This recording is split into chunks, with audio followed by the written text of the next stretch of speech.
Au cœur de Tokyo, lors des heures de pointe du matin, un phénomène aussi discret qu'essentiel se déploie dans l'effervescence de la capitale japonaise. Là, dans la foule compacte qui se presse dans les stations de métro, il existe une pratique singulière et presque mystérieuse, propre à maintenir l'ordre dans l'un des réseaux de transport les plus denses au monde. Des employés en costume traditionnellement formel, vêtus de blanc et portant des gants impeccables, s'activent avec une délicatesse étonnante. Leur rôle n'est pas de pousser violemment, mais d'effectuer une pression douce et précise, afin d'inciter les passagers à se glisser dans les trains sans encombre. Leur tâche consiste à ajuster subtilement la foule, à corriger la position des sacs à dos ou des valises pour éviter tout coincement, et à s'incliner poliment une fois leur mission accomplie, lorsque chaque personne est en sécurité à l'intérieur. Ce rituel, mêlant discipline stricte et courtoisie infinie, constitue une facette unique de la culture japonaise, où l'humilité et la politesse s'allient pour assurer le bon fonctionnement d'un système de transport surchargé. Bien que cette pratique ait commencé à diminuer grâce à l'intelligence artificielle qui prévoit désormais le flux des passagers, prolongeant ainsi la longueur des trains ou ouvrant davantage de portes, elle demeure un symbole fort de l'ingéniosité et du respect mutuel qui anime la société nippone. Dans des quartiers comme Shinjuku, le plus grand hub ferroviaire au monde, chaque jour, plus de 3,5 millions de personnes transitent, illustrant à la fois l'efficacité et l'étrangeté de ces méthodes ancestrales encore en usage. Au large de la côte de Shiu, une petite île nommée Akinashima, à peine à un demi-kilomètre, recèle l'un des secrets les plus insolites de la planète. Classée en 2017 au patrimoine mondial de l'UNESCO, cette île possède une règle immuable et frappante. Elle est totalement interdite aux femmes. Seule une poignée d'hommes, sélectionnés avec soin, sont autorisés à fouler son sol. Leur entrée s'accompagne d'un rituel rigoureux. D'abord, ils se purifient dans l'eau glacée de la mer, puis, après leur passage, ils prêtent un serment de silence absolu, jurant de ne rien révéler de ce qu'ils ont vu ou vécu. Cette tradition séculaire, remontant à des temps anciens, maintient l'île dans un secret presque inviolable, une enclave isolée où se perpétuent des rites ancestraux. Des objets précieux, provenant de Chine, de Perse ou de la péninsule coréenne, y ont été découverts, faisant de ce lieu un site archéologique d'une valeur inestimable. Pourtant, pour la majorité des Japonais, cette rare opportunité de pénétrer sur l'île ne se présente qu'une fois par an, le 27 mai, lorsqu'une quarantaine d'hommes sont autorisés à participer à un rituel sacré et mystérieux. Les autres jours, l'île demeure hermétiquement fermée, protégée par des rites millénaires qui n'ont pas d'équivalent dans le monde moderne, préservant ainsi un patrimoine culturel exceptionnel et secret. Les habitudes et comportements des Japonaises en matière de rencontres constituent également une facette étonnante de leur culture. Dans l'univers parfois formel des bureaux ou des lieux publics, il n'est pas rare d'observer des femmes qui adoptent une voix douce, claire et légèrement chantante, une manière d'exprimer leur féminité avec une délicatesse particulière.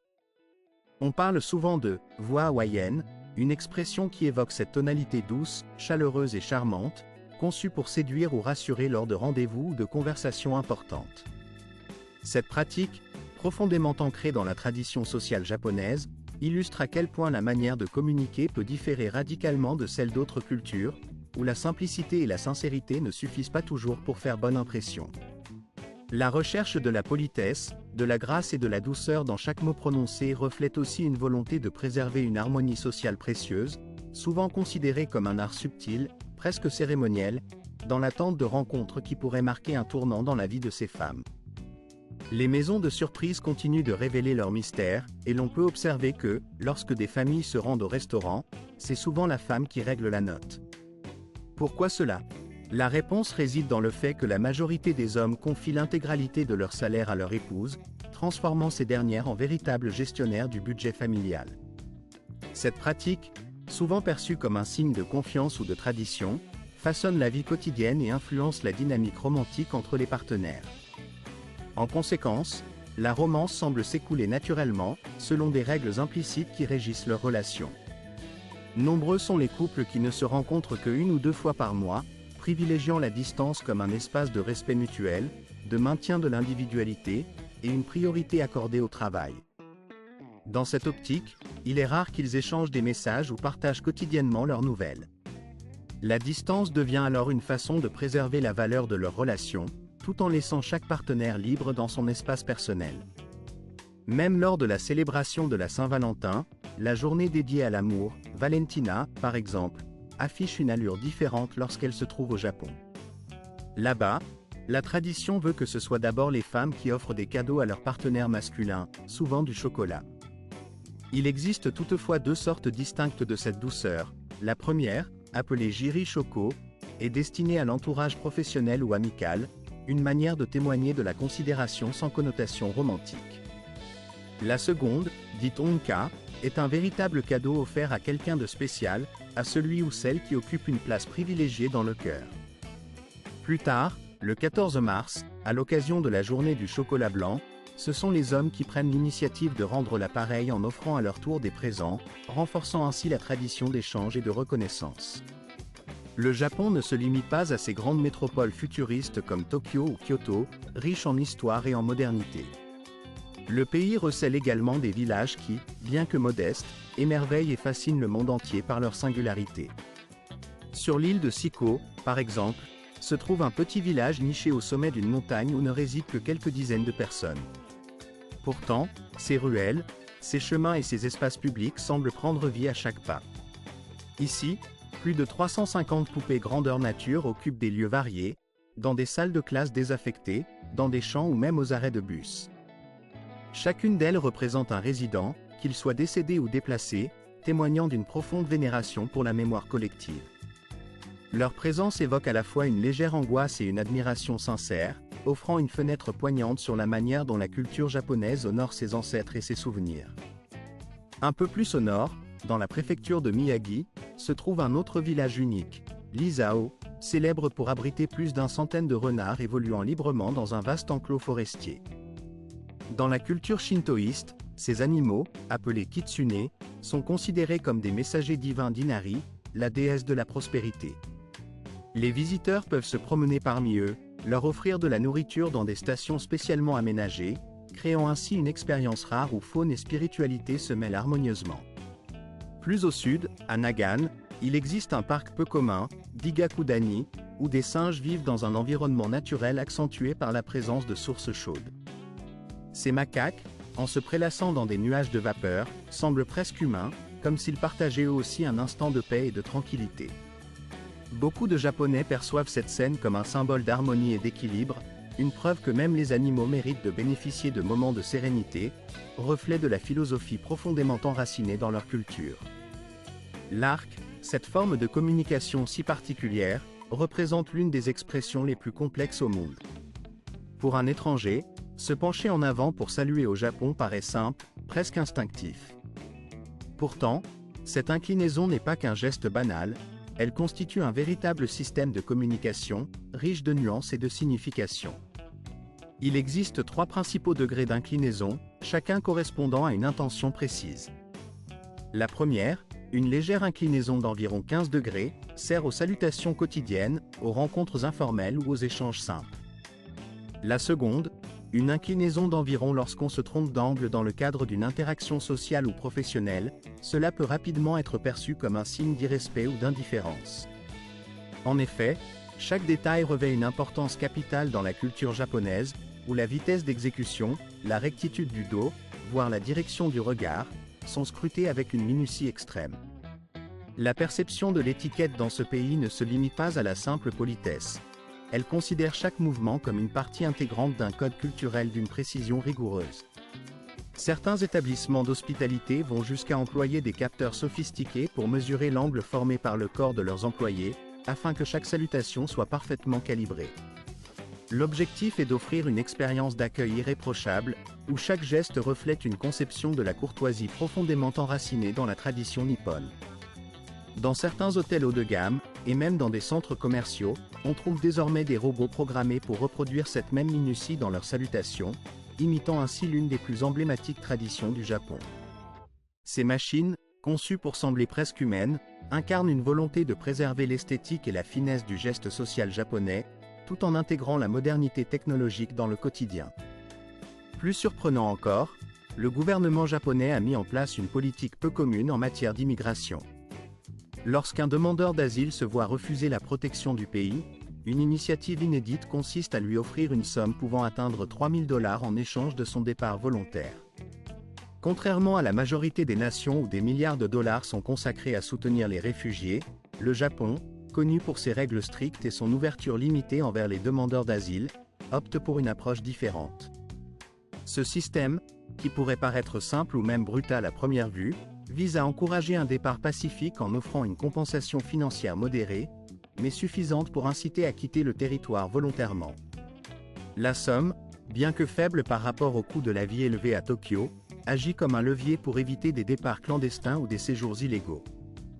En réalité, le taux d'acceptation des demandes d'asile au Japon est extrêmement bas, oscillant entre 0,5% et 1% seulement chaque année, ce qui en fait l'un des taux les plus faibles parmi les pays développés. Malgré le dépôt de plusieurs dizaines de milliers de demandes annuelles, seules quelques centaines sont effectivement approuvées, laissant la majorité des demandeurs dans l'incertitude ou dans la nécessité de partir. Ce dispositif, qui consiste à payer les personnes souhaitant quitter le pays, représente sans doute l'une des expériences les plus inhabituelles dans le domaine de la politique migratoire mondiale, tout en étant présenté par le gouvernement comme un acte de soutien humanitaire, visant à faciliter la réinsertion volontaire dans le pays d'origine plutôt qu'à encourager l'immigration clandestine. Quant au 9e point, il évoque un lieu tout à fait particulier dans les rues illuminées d'Akihabara, un quartier emblématique de Tokyo. Là-bas, existe un concept qui choque et fascine à la fois, des cafés où l'on vend de la tendresse. Au premier abord, cela peut sembler étrange, voire déroutant, mais il s'agit en réalité d'une industrie à part entière, façonnée par la société japonaise moderne. Ces établissements ne proposent pas uniquement une simple consommation de café ou de thé, mais offrent surtout une expérience d'attention et de douceur.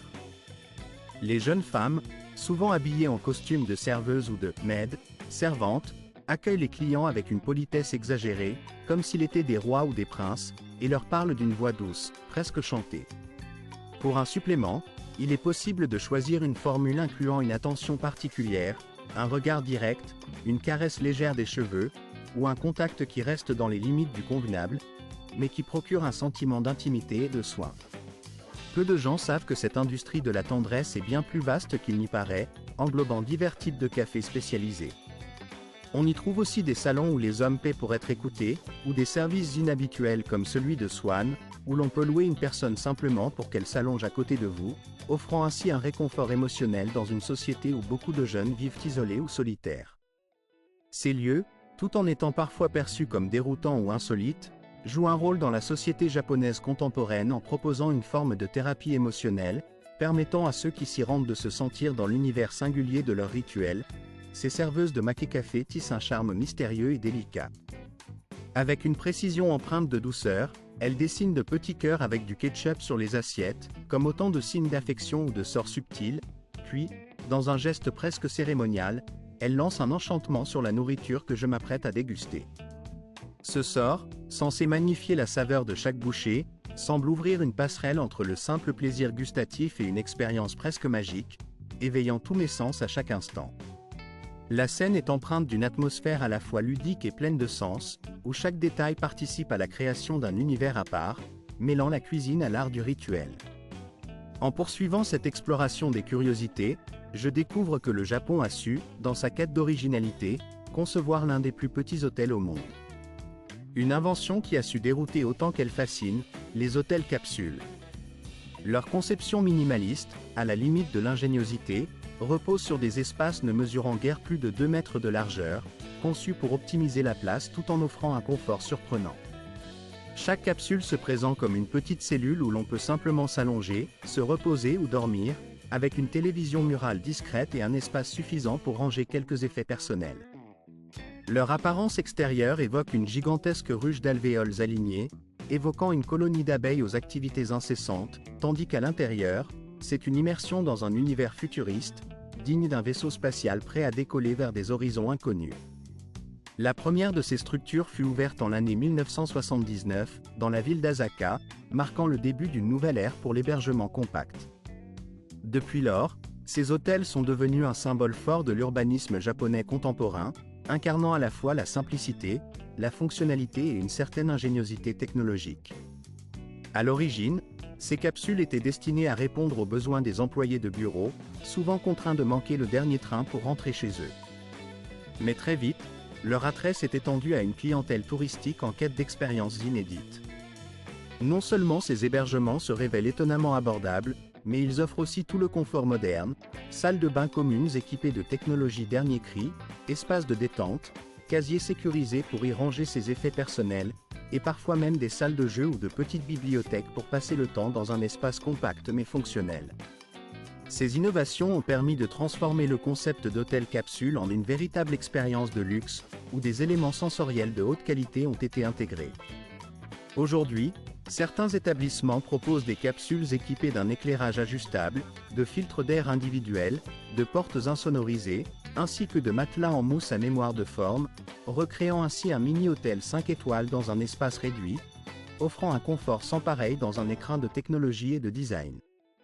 Au-delà de cette modernité, le Japon conserve aussi une facette insulaire et tropicale, notamment à travers ses plages d'exception, souvent associées à des images de rêve et d'évasion. Lorsqu'on évoque la côte japonaise, c'est souvent l'île d'Okinawa qui vient en premier à l'esprit, comme un symbole d'un autre Japon, plus insulaire, plus chaleureux et plus détendu. On la surnomme fréquemment le Hawaï japonais, tant ses plages de rêve, aux eaux turquoises et au sable fin, évoquent l'archipel hawaïen. Sur la plage d'Emeraude, il est possible de nager dans des eaux d'un bleu éclatant, tout en découvrant l'un des plus grands aquariums du monde, le Shuraumi d'Okinawa, où les visiteurs peuvent observer des baleines géantes nageant aux côtés de requins. La capitale de l'île, Naha, abrite une plage appelée Naminu, célèbre pour son originalité. Elle se trouve directement sous un immense pont, offrant un spectacle singulier où la nature et l'urbanisme se mêlent harmonieusement. Curieusement, cet endroit rare permet de plonger dans la mer tout en ayant en toile de fond la silhouette moderne de la ville, créant ainsi une scène où la nature sauvage et l'architecture contemporaine cohabitent dans une étonnante harmonie. Plus au nord, sur l'île de Taketomi, la plage de Kandwa invite à une immersion dans un décor idyllique, avec son sable l'une des nuits les plus obscures, et par conséquent l'une des plus magiques, que l'on puisse contempler dans tout le Japon, s'étend silencieusement dans le ciel étoilé de l'archipel. Ici, l'absence totale de pollution lumineuse confère à cet espace une pureté rare, un véritable paradis pour les passionnés d'astronomie, pour ceux qui aiment observer la voûte céleste dans toute sa splendeur. La clarté de ce ciel nocturne, si limpide et immaculé, offre une expérience que peu de régions du monde peuvent égaler, transformant chaque regard vers l'infini en une aventure contemplative. Pourtant, le Japon ne se limite pas à ses merveilles naturelles. Il possède aussi ses particularités culturelles, notamment en ce qui concerne la vie nocturne, façonnée par des lois et des traditions anciennes. Imaginez-vous pénétrant dans une boîte de nuit tokyoïte, où les néons brillent de mille feux, créant une ambiance vibrante et presque irréelle. La musique électronique rythme la soirée, tandis que le DJ, en pleine maîtrise de ses platines, anime une foule en transe. La foule danse, se laisse emporter par le tempo effréné, jusqu'à ce qu'à minuit précis, tout s'arrête brusquement. Dans cette ville, cette coupure soudaine n'est pas une simple règle, mais une obligation légale inscrite dans l'histoire du pays. Depuis des décennies, la loi de Fuja, adoptée en 1948, impose l'interdiction de danser après minuit dans les établissements nocturnes. Cette mesure, officiellement destinée à réguler la moralité publique et à contrôler certains comportements jugés immoraux ou déviants, visait à préserver l'ordre dans les lieux de divertissement. La police, dotée du droit d'organiser des descentes inopinées, pouvait infliger des amendes aux propriétaires de clubs ou de bars qui laissaient leurs clients continuer à danser après l'heure réglementaire. Résultat, de nombreux établissements, au lieu d'être des espaces de fête et de liberté, sont devenus des lieux où l'on se contentait de boire, d'écouter de la musique, mais sans jamais se laisser entraîner dans la danse. Pour un étranger, surtout un touriste venant de pays où la liberté de mouvement et d'expression est totale, cette restriction pouvait sembler totalement absurde, voire incompréhensible, voire même un peu surréaliste. Même si, officiellement, cette interdiction a été levée en 2015, une certaine prudence persiste dans certains cercles. Nombre de propriétaires de clubs préfèrent continuer à respecter cette règle tacite, par souci de sécurité ou par crainte de sanctions, si bien qu'il n'est pas rare, à Asaka ou dans d'autres quartiers de Tokyo, d'entendre la musique résonner à plein volume alors que la piste de danse reste désespérément vide après minuit. Quant à la cinquième particularité, elle concerne la vie quotidienne dans la capitale japonaise, considérée comme la métropole la plus sûre au monde. Tokyo, ville immense, abrite près de 40 millions d'habitants, un chiffre qui impressionne et qui témoigne de l'effervescence de cette cité. La confiance que l'on peut accorder à cette ville est telle qu'on peut laisser son portefeuille sur un banc de parc, s'éloigner pour quelques heures, et le retrouver intact à son retour. Le taux de criminalité y est exceptionnellement faible, une situation rendue possible grâce à un système de sécurité sophistiqué et à une culture profondément ancrée dans le respect mutuel. Cette harmonie urbaine fait de Tokyo une merveille parmi les capitales mondiales, un lieu où la tranquillité et la sécurité prédominent. Cependant, la véritable magie de cette ville ne se révèle pleinement qu'après la tombée du soleil. Lorsqu'apparaissent les premières ombres, Tokyo semble se métamorphoser, offrir un autre visage, presque irréel. Les néons éclatants de quartiers comme Shinjuku ou Shibuya illuminent la nuit de leur éclat vibrant, plus intense que celui du jour, créant un contraste saisissant avec la quiétude diurne. Dans le passage piéton de Shibuya, célèbre dans le monde entier, des milliers de personnes se croisent dans une chorégraphie effervescente, pressée, comme si la ville ne voulait pas perdre une seule seconde de cette vie nocturne trépidante. Dans les ruelles étroites de Yokohama, l'ambiance devient encore plus animée, une scène de rue où l'on peut voir des vendeurs de snacks, des musiciens de rue, et des passants qui se mêlent dans une harmonie chaotique mais parfaitement orchestre. La diversité exceptionnelle de Tokyo confère à cette métropole une sécurité inébranlable et une disponibilité infinie, faisant d'elle un lieu unique en son genre, où chaque voyageur peut découvrir un monde à part. Pourtant, cette singularité ne se limite pas à la capitale japonaise. Le véritable esprit du Japon ne se dévoile pleinement qu'en s'éloignant de l'effervescence urbaine de Tokyo pour explorer ces régions plus authentiques, où la tradition et la modernité cohabitent en harmonie fragile. À commencer par Kyoto, cœur historique de l'archipel, où 1000 ans de culture et de spiritualité s'étendent dans chaque pierre, chaque temple, chaque ruelle. Flâner devant la majestueuse porte rouge de Fushimi, ou s'immerger dans la forêt de bambous d'Arashiyama, c'est comme entrer dans un autre univers, où le temps semble suspendu. La magie opère également lors d'une promenade nocturne dans le quartier de Gion, où les geishas, vêtus de kimonos somptueux, évoquent l'époque des samouraïs et ravivent la flamme d'un passé lointain mais encore vivace. La chaleur de Kyoto contraste avec l'énergie électrique de ces quartiers modernes, où les néons illuminent des rues animées, où la nourriture de rue abondante dans Dotonbori séduit tous les sens, et où la vie nocturne palpite sans jamais connaître la quiétude. En prenant la direction du nord, on atteint la région d'Hakodate, une terre de neige et de faune sauvage, où en hiver, le festival de glace de Sapporo métamorphose cette ville en un gigantesque parc de sculptures de glace, illuminé de 1000 feux dans une atmosphère féerique. En été, les champs de lavande de Furano offrent un spectacle de couleurs vibrantes, où les nuances de violet recouvrent le paysage comme un tapis parfumé sous le soleil chaud. Plus au nord, dans le parc national de Shire-Toko, classé au patrimoine mondial de l'UNESCO, la nature y demeure sauvage et intacte, où il est encore possible de croiser des ours bruns ou d'observer des baleines dans leur habitat naturel. Au sud, l'île de Kyushu dévoile un paysage volcanique d'une beauté brute, parsemé de sources chaudes réputées pour leurs vertus curatives. Yufuin, avec ses eaux thermales, est souvent qualifié de paradis pour ceux en quête de détente et de ressourcement, où la vapeur s'élève en volutes blanches des rues pavées. Le mont Aso, l'un des volcans les plus impressionnants de la planète, s'élève majestueusement au-dessus de Kumamoto, offrant un panorama à couper le souffle. Plus au sud encore, le volcan Sakurajima, en constante éruption, continue de rappeler la puissance indomptable de la nature japonaise et d'impressionner les visiteurs par ses coulées de lave incandescentes. Pour toucher du doigt l'histoire profonde de cette nation insulaire, il faut se rendre dans la région de Hiroshima, où le Parc de la Paix et le Musée de l'énergie atomique témoignent de la tragédie des bombardements nucléaires, marquant à jamais la conscience collective mondiale. Une courte traversée en bateau conduit vers Miyajima, cette île sacrée où les portes Torii rouges semblent émerger directement de la mer, symboles éternels de foi et de renouveau.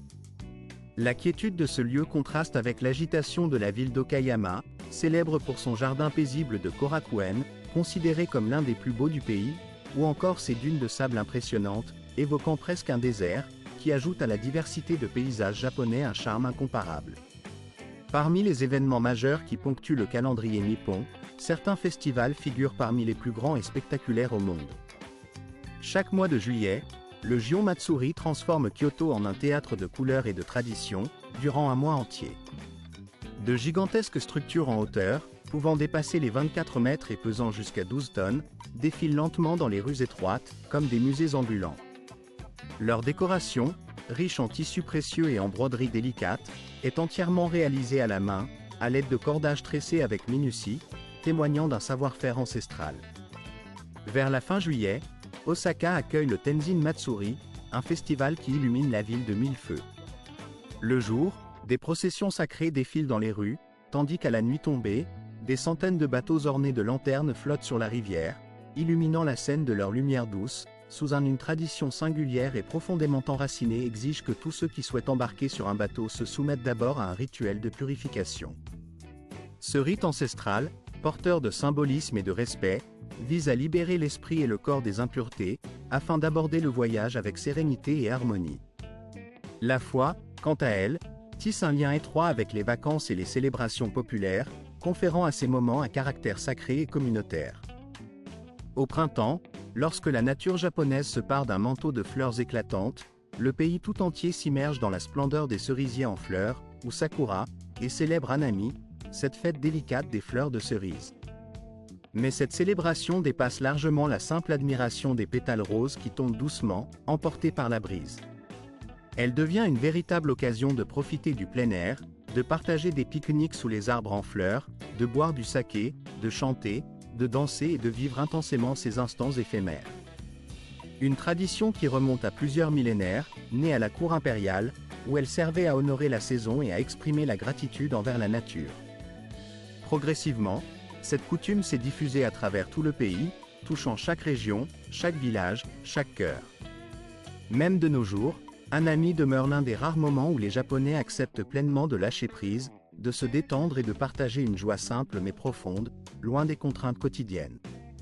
En hiver, lorsque la neige recouvre le sol d'un blanc immaculé, un autre festival spectaculaire transforme la ville de Hokkaido en un véritable royaume de glace, le festival de Sapporo. Chaque mois de février, plus de 400 sculptures monumentales prennent vie dans ce lieu magique, certaines atteignant 15 mètres de hauteur, l'équivalent d'un immeuble de 4 étages. Ces œuvres impressionnantes attirent des millions de visiteurs venus du monde entier, tous en quête de paix et d'émerveillement face à cette mer d'œuvres gelées. Mais peu de gens savent que derrière cette merveille réside un système sophistiqué de refroidissement, maintenu par les forces d'autodéfense japonaises, qui veillent à préserver ces sculptures contre le dégel, assurant leur longévité et leur beauté. La culture japonaise ne se limite pas à ces festivités éblouissantes. Elle se manifeste aussi dans des curiosités culinaires qui défient l'imagination.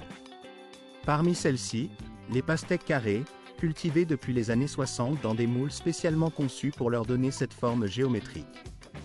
Cependant, ces fruits insolites sont rarement consommés comme des aliments courants. Au lieu de cela, ils sont souvent offerts en cadeau de luxe ou utilisés comme objets décoratifs, leur prix pouvant atteindre plusieurs centaines de dollars. Ressemblant plus à des œuvres d'art qu'à des fruits comestibles, ils incarnent le raffinement et l'originalité du savoir-faire japonais. La cuisine traditionnelle, quant à elle, reste indissociable de cette culture de l'excellence. Impossible de parler de cette gastronomie sans évoquer les sushis, qui restent une icône mondiale. Pourtant, ces sushis japonais, faits de poissons frais et de riz, diffèrent radicalement des petits pains à la mayonnaise populaires aux États-Unis. La variété culinaire ne s'arrête pas là. Les ramen, par exemple, se déclinent en une multitude de styles régionaux, tels que le miso ramen de Hakodate, le tonkotsu riche et crémeux de Fukuoka, ou encore le shoyu ramen, parfumé au soja, de Tokyo. Le tempura, léger comme l'air, semble presque flotter dans l'huile, tandis que les okonomiyaki, souvent appelés pizza japonaise, sont cuits sur une plaque, généreusement nappée de sauce sucrée et salée. La gastronomie japonaise ne se limite pas à la dégustation, elle devient un véritable art visuel et sensoriel. Les restaurants proposent souvent des modèles alimentaires hyper réalistes, appelés shokuin sampuru, qui ressemblent à de petites sculptures en plastique, mais qui donnent envie de tout goûter. Manger des nouilles bruyamment, en faisant du bruit avec sa soupe, est considéré ici comme une marque de politesse, une manière de montrer qu'on apprécie pleinement le repas. À l'inverse des manières occidentales, cette pratique traduit le respect et la convivialité. Il n'est pas rare de tomber sur des machines à ramen ou à bento en forme de héros d'anime, témoignant de l'intégration du divertissement dans chaque malgré son statut de pays développé. Le Japon présente un niveau de vie nettement inférieur à celui de nombreuses grandes métropoles américaines ou européennes, avec une différence qui peut s'étendre jusqu'à 30 ou 40%. Louer un appartement d'une pièce à Tokyo, par exemple, nécessite un budget mensuel oscillant entre 600 et 1000 $, un coût qui peut sembler élevé mais reste raisonnable dans un contexte urbain aussi dense. Dans des villes plus petites, telles que Fukuoka ou Sapporo, cette dépense diminue sensiblement, se situant généralement entre 400 et 700 $ par mois, offrant ainsi une alternative plus abordable pour ceux qui souhaitent vivre dans un environnement moins frénétique tout en bénéficiant de la qualité de vie japonaise. Les frais relatifs aux services publics électricité, eau, gaz, ainsi qu'Internet, tournent en moyenne autour de 100 à 150 $ mensuels. Ces coûts, tout en étant raisonnables, doivent être pris en compte dans le budget global de l'habitat. En ce qui concerne la restauration, manger à l'extérieur reste une option accessible. Un déjeuner dans un restaurant bon marché coûte habituellement entre 6 et 10 $, tandis que le dîner peut revenir à une quinzaine de $, ce qui permet de profiter de la gastronomie locale sans se ruiner. Cependant, pour ceux qui préfèrent cuisiner chez eux, le montant consacré aux courses s'élève généralement à environ 250 à 300 $ par mois, en fonction des habitudes alimentaires et du choix des produits. Les transports en commun japonais se distinguent par leur propreté, leur fiabilité et leur efficacité. La possibilité d'utiliser un pass illimité pour le métro, dont le prix varie entre 80 et 120 $ selon la ville, facilite largement la mobilité quotidienne. Bien que les taxis soient coûteux, leur usage se limite souvent à des occasions particulières, car vivre à proximité d'une gare permet de se déplacer aisément à pied ou en transport en commun. Les autres dépenses courantes, telles que l'abonnement à une salle de sport, restent raisonnables, avec un coût mensuel compris entre 40 et 60 $.